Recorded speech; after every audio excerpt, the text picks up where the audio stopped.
My great-great-grandfather, John Kelly, who was a slave owner, came from Ireland, a city in Ireland. There was a potato famine. He decided to stop fighting his own family members. He went down to the Caribbean, and a place at that time was called Hispaniola. Hispaniola was one country, but today half of it's Dominican Republic, the other half is Haiti. He settled there in Hispaniola, the Haitian side, and he got a plantation, and he bought some slaves. Slavery was real big at that time. And one of those slaves was named Pinky. Pinky was my great-great-great-grandmother, which, believe it or not, was, I guess, from his siring, or, you know, came from him. His family became sick. His crops started to fail because there was a curse placed on him by some of the Haitian slaves. Then he decided to go into Texas. He moved into Texas, took some of the slaves with him, and when he got to Dallas, Texas, he had about 4 or 5 slaves left: Cupid, Senior, Pinky, and a few other slaves. And from there is where my father was born in 1917. My father married my mother in 1946 or so and moved to the New York area, and that's where I was born. My father didn't want any more children. At that time, it was about 6 or 7 other brothers and sisters were born before me. He told my mother he didn't want any more. So my mother said, well, I'm pregnant now, I'm not going to get rid of my child. And he said, yes, you are.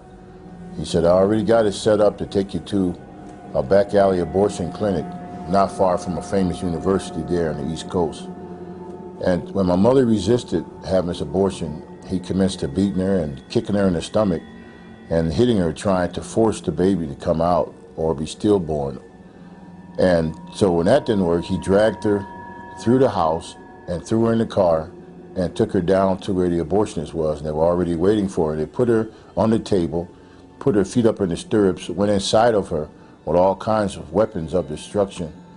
And then they also was using types of pills and different things like that, making my mother swallow them, to try to destroy me from inside her stomach and through her womb area. And they worked on her for 2 or 3 hours, my mother said. And my mother, she actually felt like there was some hands inside of her blocking me from being destroyed.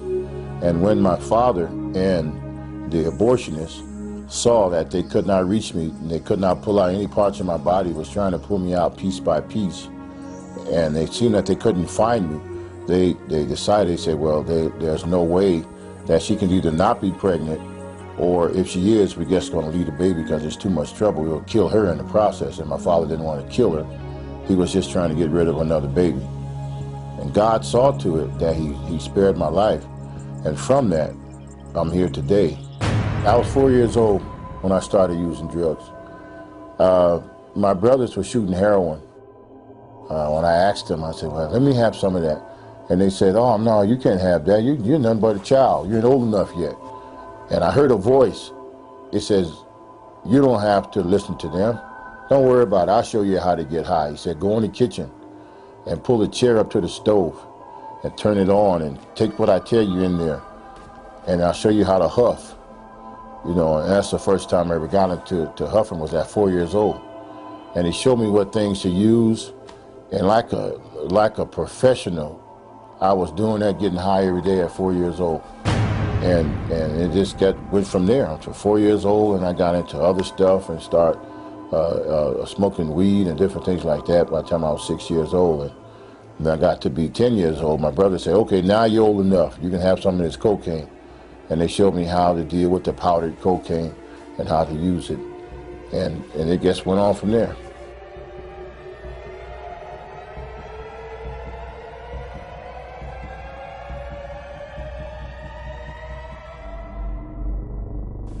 As Curtis grew older, he also realized his family was involved in voodoo, a type of witchcraft from Haiti.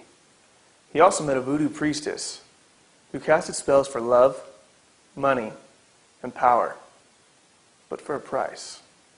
The Haitian voodoo priestess, actually, she was a priestess from Haiti who lived in Brooklyn.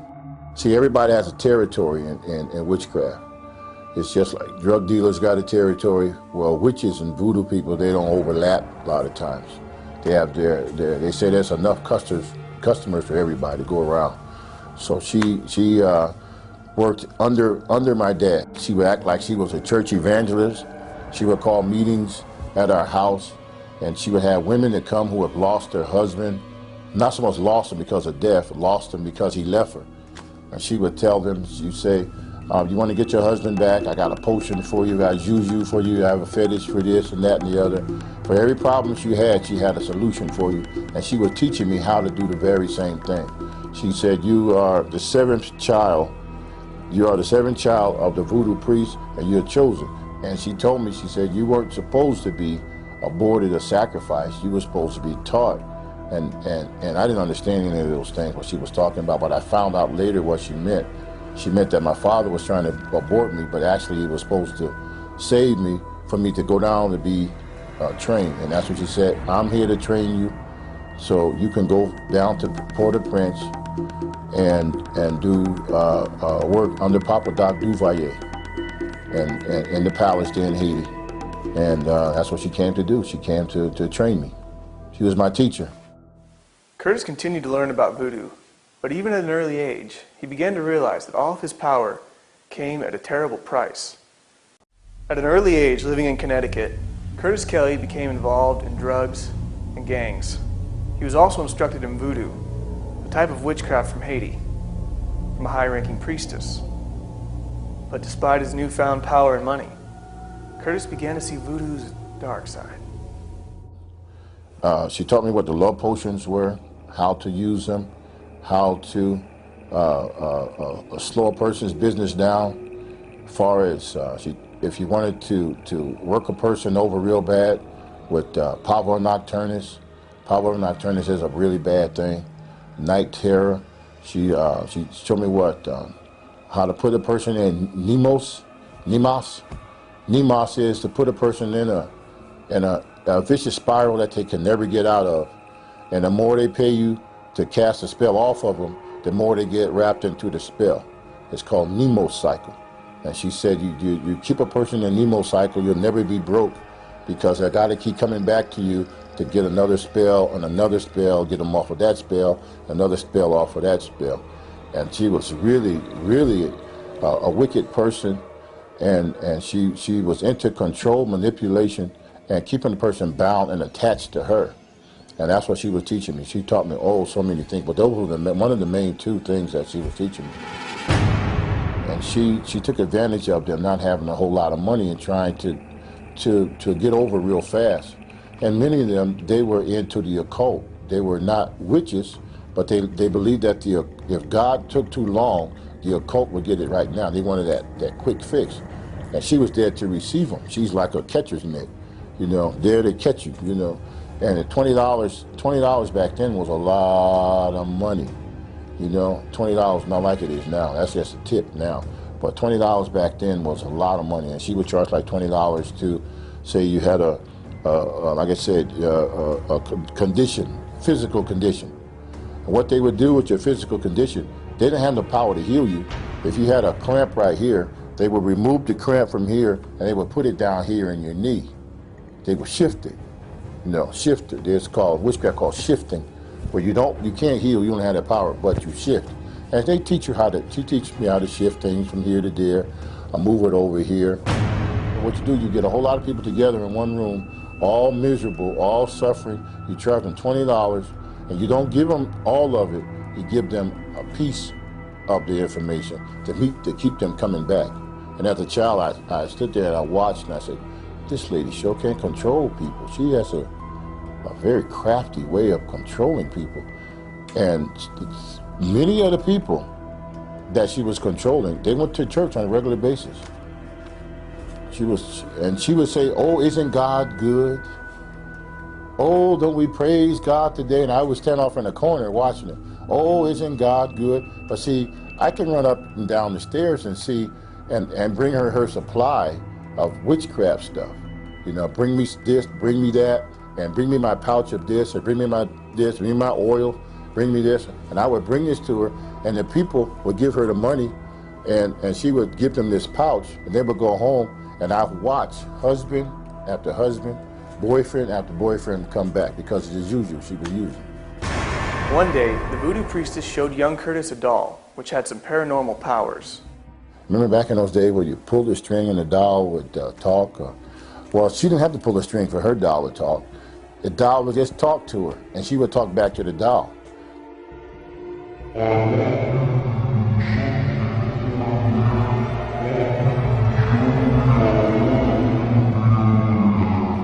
And I was standing there in amazement. I said, how can a doll have how can you communicate with it, with an object that's not even human? But what it was, through this doll, the entity was housed, and it could talk.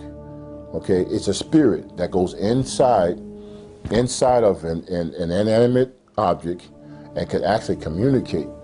It can spin his head around, it can flap his eyes, it can move his mouth. But when you go to approach it, it just sits there. You'll just sit there and not move. But when she talked to it, it communicated.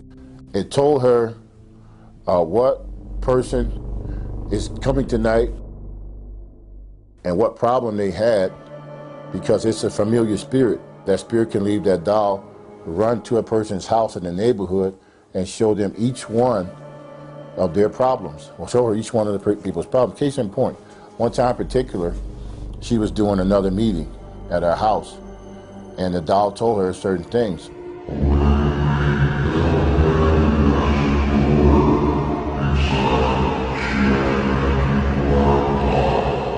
And so at the meeting, I was there with her, and she says, praise the Lord, I'm glad you're all here today. She said, you right there, lady, right there. She said, you have a dresser drawer in your house.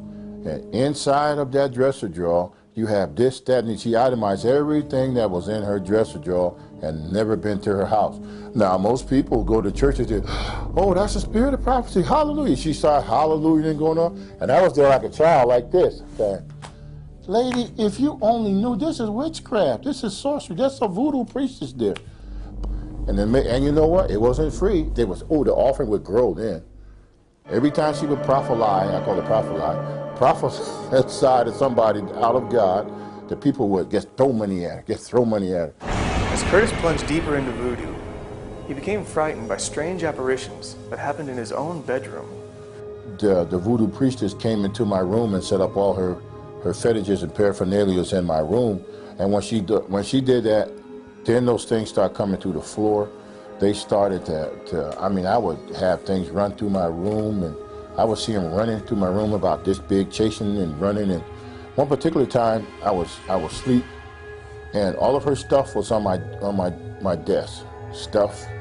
This stuff, these powders and all kinds of things, and parts of animals and hair and fingernails and all those things. That's why you got to be very careful who you give your hair and fingernails to.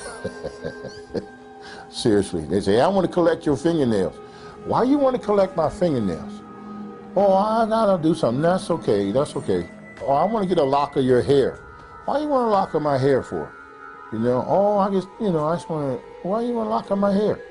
No, I just want to, so be very careful who you just keep your eyes open on some of those things, And so she had my dresser drawer off filled with all kinds of stuff. And one day I was laying down and I heard something shaking under my bed. I said, what in the world is that shaking under here?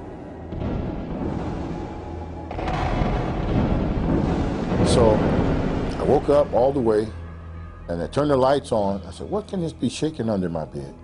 What is this? So I looked under the bed, and then I saw my dad. I said, Dad, what you doing under this bed? What's going on? To myself, I said, you sort of old to be playing these kind of games. It's late, go downstairs and go to sleep. He didn't say anything, just got a grin on his face like this. And his skin tone was green and he was all scaly. And I had never seen anything like this before. I said, Dad, what kind of stuff is this? And then he came out from under the bed, and the more he came up, he had the top torso part of him, but the bottom of him was like a fish's body. Green scales like a fish, And he came up and he smiled at me and he laughed at me. And then he did one of these numbers and dived and went right through the floor. And at that time, I freaked out. I said, oh my God, this lady is really, she's turned this room into a horrible place. And I got up and I was so scared. I said, oh my God, what is this? Wow, what is this? Wow, I didn't know this was all involved with this voodoo stuff. And as I was sitting there on the edge of the bed with the light on, I heard something in the closet. And I said, oh, now what is this in the closet? I opened the closet door, and there's about 2 or 3 little imps running, just running. And they running right through the wall. I said, oh my God. And all that night, I get set up on the bed. And I was too afraid to go back to sleep. I didn't know what to do. And I said, my God. I said, wow, what am I into? And then that next day or so, she came back. She didn't stay with us all the time. She would go to New York and come back, go to New York and come back, which was only like a half an hour drive where we lived. And she said, this is what she told me. She said, you know, you're a chosen vessel, that you're a Haitian. I didn't know anything about Haiti at that time, only 6 or 7 years old. She said, you're a chosen vessel and you're going down to the palace with Papa Doc. So I didn't know Papa Doc from Hippity Hop. I didn't know what it was. Curtis Kelly learned voodoo from an early age. But as he gained money and power, an evil demon asked him to pay the ultimate price. Well, I know there's one. It's called Big Face. This is a very serious thing because it makes you, this spirit, this ghost spirit thing, or called Big Face. It'll make you an offer. His job is to make you an offer to sell your soul outright to the devil. Sell your soul outright. So you could be around the perimeter, messing around with certain things, witchcraft and voodoo and Obeya, Santeria and stuff like that. You can be on the perimeter. But they want you in wholeheartedly, all the way in. They don't want you just playing around. They want you all the way in. And they'll send certain spirits out there to do it. And this was one of those spirits. And it said, come into the closet. And I went in the closet like it told me. It said, shut the door.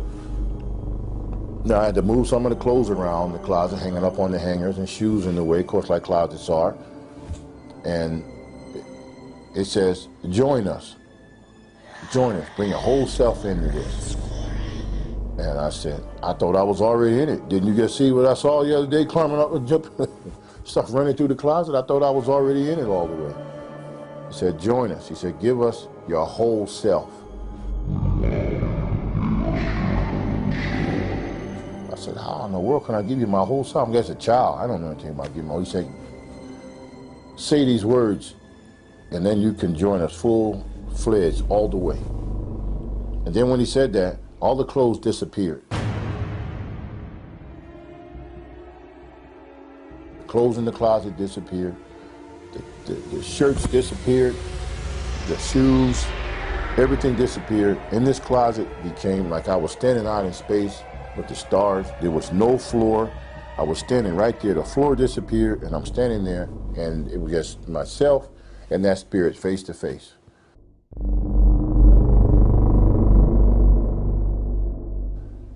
He said, if you give yourself totally, he will give you power. You'll have money. You'll have all the girls in the neighborhood plus. You'll have so much power that the politicians will respect you. The government will respect you. And you'll be able to go through walls. You'll be able to go into the bank and grab all the money you want and come right back to the wall. All you have to do is say yes. Give yourself to us totally. That God, that thing you heard of God, he's no good. He can't help you anyway. If he could have, he would have stopped us a long time ago. So that's showing you, you give yourself to us and we'll take care of you. And I stood there face to face with that thing, and it seemed like I heard another voice, a teeny tiny little voice about the size of an ant almost. It said, don't do it. Don't do it. Don't do it. Don't say yes. Don't do it. And I didn't know who that voice was. I had never heard it before. But it said, don't do it. Don't do it. Don't do it. And that big face thing, that big spirit with that big ugly face, it was trying to show me, it showed me a vision of money and power and all of these different things, but that little voice said, don't do it. Don't do it. Then I said, no, And I started doing like this. No, thank you. I'm gonna stay right like I am. I'm not coming headlong into this like you talking about. And he started screaming, why? Come do it. We'll give you everything you want. And I said, no. When I said no, the floor came back, the clothes in the closet came back. I opened that closet door, and I said, my God, what is going on here? And I never listened to that thing again. Because what it does, if you say yes, you sign that 10-year contract, or you sign a 20-year contract in agreement with them, it'd be like most people that you see that's getting involved with it. The 10th year, they come get you. The 20th year, they come get you.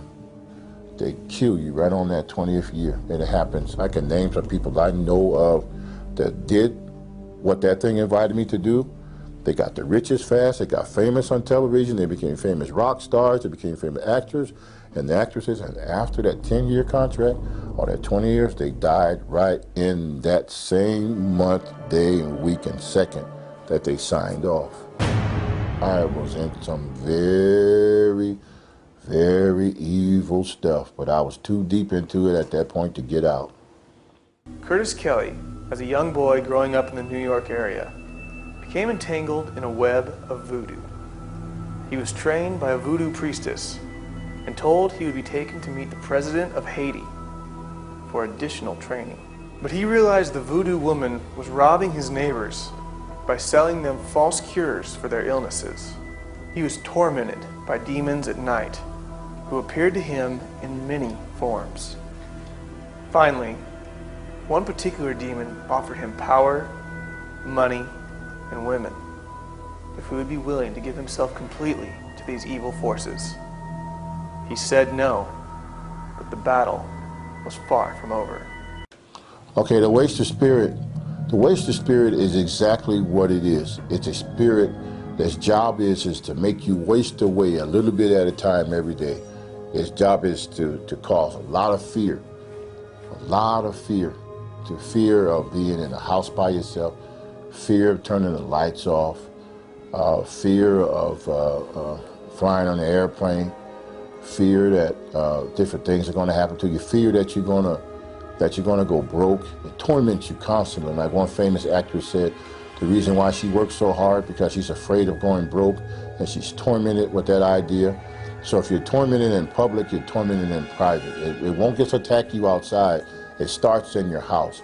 They love to hang out in closets and under beds, and their main target a lot of times is children.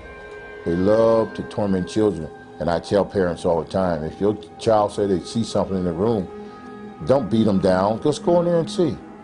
You know, let the waster spirit, this actual spirit, let them know that this child is not alone anymore. Now the child got some help.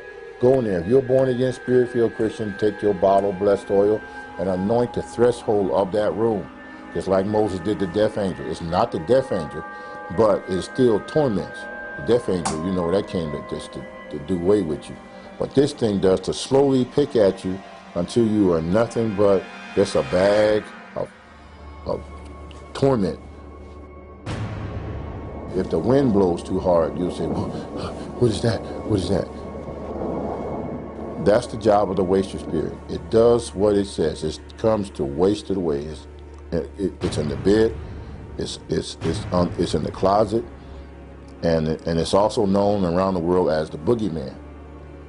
That's his name, which comes from the Caribbean islands, the bogey. They used to call it the bogeyman. And children who were bad, they used to be threatened by the parents to say, if you don't be good, you know, they would say, Mom, if you don't be good, Mom, Mama's going to take the boogeyman after you, Mom. You know, that's in the Caribbean. And children would be afraid, but by the time they got to America, it went from boggy to boogie, you know, and it is a spirit, and children are tormented by it. And then people call the waster spirit in the church. Many church people have the waster spirit to where they can't sleep at night. They're tormented. It takes your sleep away from you. It'll actually take your sleep. You wake up in the middle of the night over and over again because you're under attack of the waster spirit. Say over in Europe, in some parts of Europe, they call it tantu. It means household ruler. And when a person dies, and this is why this thing is so creepy. When a person dies, especially the man or the father, what the waster spirit would do, it would take on the appearance of that person, and they would walk through the house, and then you would feel your bed go down. You would feel the room always cracking, pops, and like doors closing when nobody's in the house. That's the waster spirit, and it just looks like the face of a ugly person. Sometimes gray in appearance, sometimes brownish appearance, big ugly cold eyes that never look to the left or right but stare straight ahead. Even though he knows you right here, if you see him, he'll just stand straight ahead, like disregarding you being there. Even there, he's there to torment you, but he's not paying you no attention because to him, you're not nothing. He's just coming to destroy you. You're in his house. He's going to look right at you. I've seen him face to face. I've talked to this spirit from time to time. He has a very big hand. One finger is as big as both of my fingers put together on one hand. They're very big. I was even touched by him as a child. Told me I was supposed to do certain things for him. It's an actual spirit. It slides in sometimes like he's got broken feet. You'll see it here sliding in the middle of the night, and you can feel it in the closet. You can feel radiation from it. That's why fear is nothing without the presence of it. That like radiation that comes off of a spirit, that's the part that torments you. That's what the Bible said. Fear has torment. That's the part that torments you. If you don't feel it on your natural body, big deal. Hasn't done anything to you. You can laugh at it. But what it does, it knows that it radiates a type of radiation that burns. It makes you feel bad. You feel a horrible feeling. And then it'll have black spots in the ceiling. It'll be like clouds over clouds. That's when you know that waster spirit is in your house. And there's millions of people around the world who are tormented every day by a waster spirit. They can see its actual look, like the face level of a man, because these are fallen spirits. They're fallen angels, you know, and they have an appearance like some of them have a male actual appearance. They look like a man with the eyes, nose, and mouth. But God has not given us that spirit of fear, but power, love, and a sound mind. And they love secrecy. They love it. They love for you never tell anybody that you're tormented. Don't say anything. Nobody's going to believe you. See, and that person that you want to tell, he may be tormented too. See, so there may be three of you tormented in the same room, but he said, don't tell, because he doesn't want to be brought to the light. They hate the light. Any kind of light, they hate it. They hate it. They actually hate it. And that's why they don't want you to turn on any lights as far as knowledge of people knowing that they exist, or the house light. They don't want it. Curtis Kelly used voodoo to his advantage, but was also attacked by the same demons which gave him money and power. Kelly became aware of his own father's involvement in an occult club which practiced astral projection. My father's friends, they were very demonic. They come from a very demonic elite club. Everybody couldn't join or be involved with that club. You had some doctors, you had some lawyers and judges and people of high esteem in the community were involved with this occultic club. My father was one of the ringleaders of this. And I remember many times in the middle of the night, I would hear downstairs. We had up and downstairs house, and I would hear a party going on downstairs, and I wanted to be involved with it. And so I would get up and I would go downstairs, down the flight of stairs, and when they would hear me coming down the stairs, they would say, "Oh, here he comes, here he comes," and I would see as their feet and everything went right through the wall, solid wall, and I said, wait a minute, how is that possible? And so they would come back again, and so I said, okay, I'm going to sneak down there and see who these people are, and then my father would be entertaining them. And they would be partying, smoking, drinking, laughing, making all kinds of noise. But when they would hear I'm getting close, they would say, "Oh, here we come." And each time I come, I would see more of them. And they could actually just come right to the wall.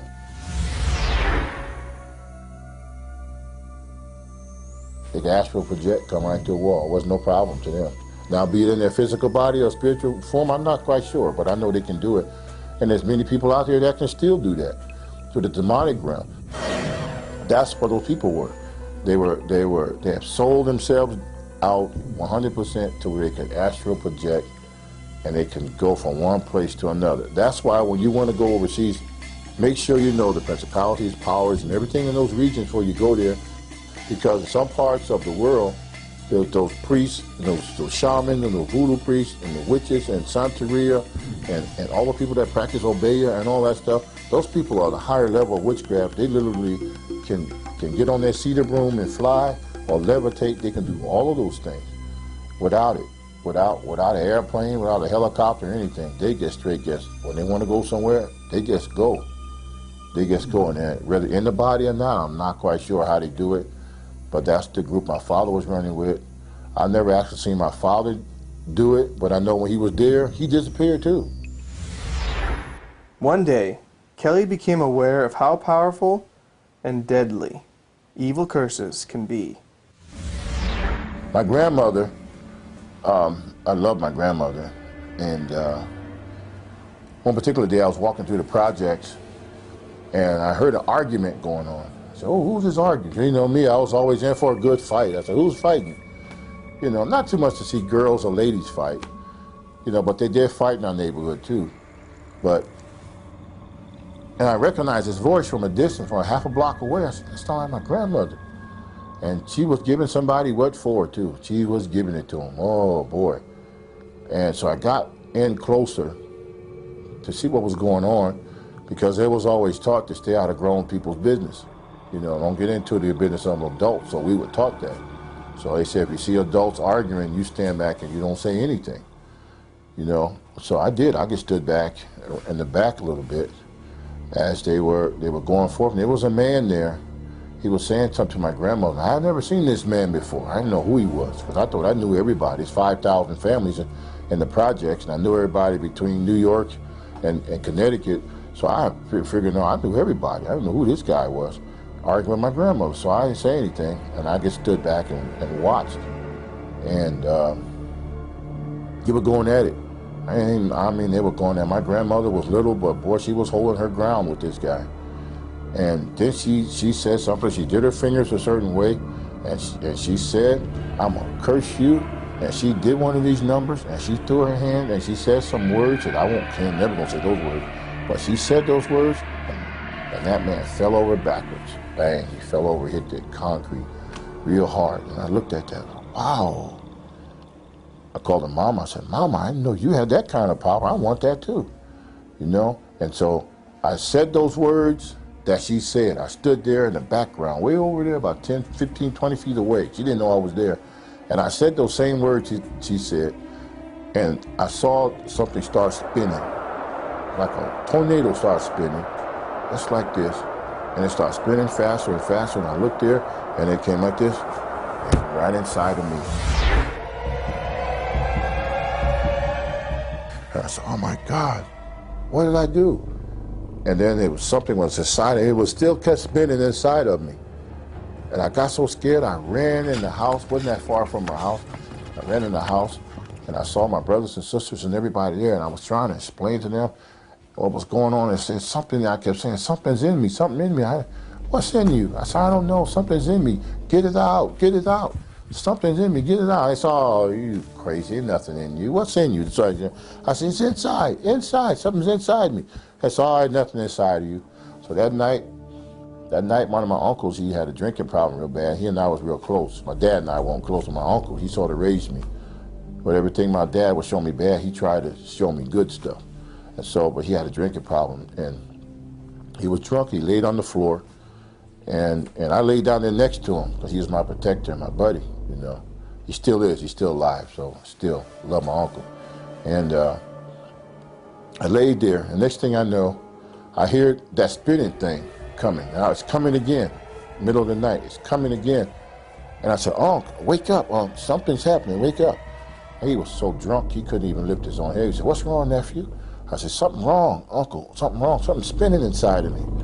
And the next thing I know, the closet door opened up and out stepped this big old green thing with wings. And he stepped on my arm. I tried to get under my uncle and I was trying to hide, but this big old green creature stepped on my arm and stopped me from moving. And I started to scream and I was yelling and nobody was helping me. My uncle was drunk.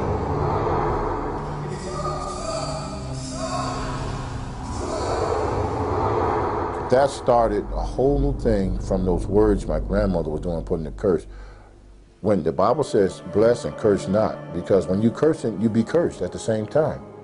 A lot of people don't know that. It's better not to curse and forgive than to try to repay cursing for cursing, because when you curse, it comes right back on you automatically, because what you've done, you open the door. When it came to curses, Kelly didn't hesitate to use them, even on his own friends.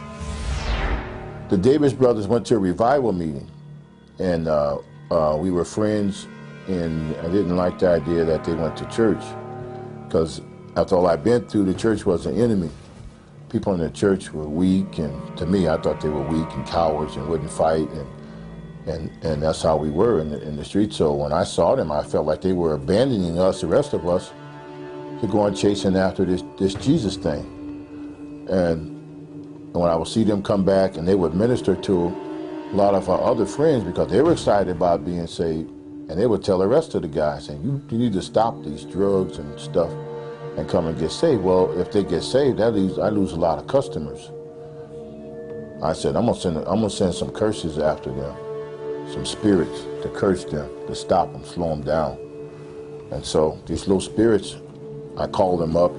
They came up out of the ground, and I told them, I said, I'm sending you over here, and I want you to go over there and stop these guys. A warning, I'm giving them a warning. I want you to terrorize them, torment them, night and day, 24 hours a day, till they come back out here in the streets with us. So I sent this little one about so big. He went over there, and he came back, and he says, I can't do nothing to them, they're protected. And I told that spirit, I said, what did I tell you to do? I told you to go destroy them. He went out again. And it came back and said, I told you, I can't touch them, they're protected.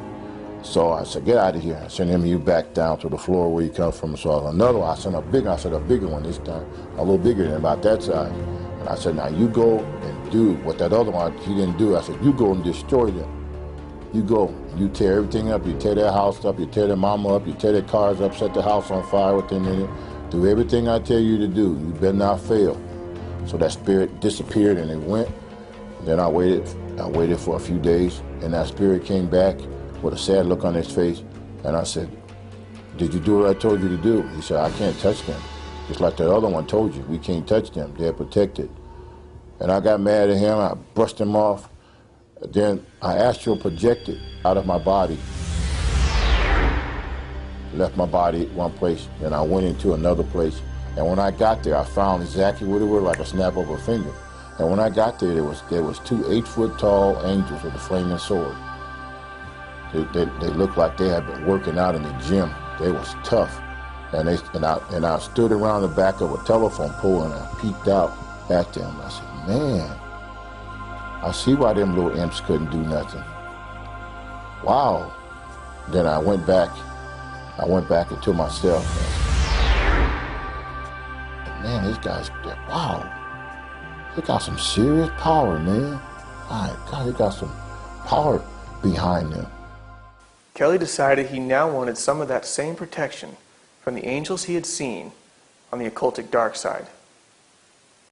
Because of his involvement in voodoo, Curtis Kelly was tormented by demons throughout his whole life, but he left his occult lifestyle. But he leaves us with a sober warning of the consequences of dabbling in the occult. Let me show you what form. If a person gets into, say, seances, a Ouija board, stuff like that, or pentagrams on the floor, and candles, and all those kind of things, or blood sacrifice, sacrificing a cat or animal, you have opened yourself up for a possession, or a poltergeist, and all of his cousins are going to come in there, and they are going to give that house a fit. It will be horrible, okay? Then there's other ways. Television can be another way. As a portal, they can come in. If a person watches pornography all the time, watches pornography, that spirit, okay, that porn spirit, like in the Greek and the French, will come in. It will literally march through that porthole, and it will set up, and it will sit, and it will wait, and it will sit, and it will wait, and it brings sickness. It will bring all kinds of diseases. It will bring all kinds of stuff in there just because that television was a vehicle to be used to come in. And that's just one way. Then there's all kinds of say anger. If a person, let's say if a man is in the house, always angry, no matter what the wife does, that man gonna be angry. It's like she pull her hair out the roots, and he's still angry. She can do cartwheels. She can cook a feast. She can do every second he's angry. What's happening? There's 5 different types of anger, and all of those types will start to come in to his house, and in his house would be a house of rage, and that is an actual spirit. It's an actual spirit called Nektiel. Nektiel comes in, and when it's a power, it comes in, and its power, it takes complete power over that house, and the children will start to act bad in school. There's no love there. People will come and they can feel that. So, you know what, man, it's getting late. I'm going home. Wow, this is a bad house to be in. I feel the creeps when I come in here. It's because of that person has allowed those things to come in. After experiencing the occult firsthand, Kelly feels he will never go back to his former practices. So you got to draw a line in the sand. You say, you can't follow me no more.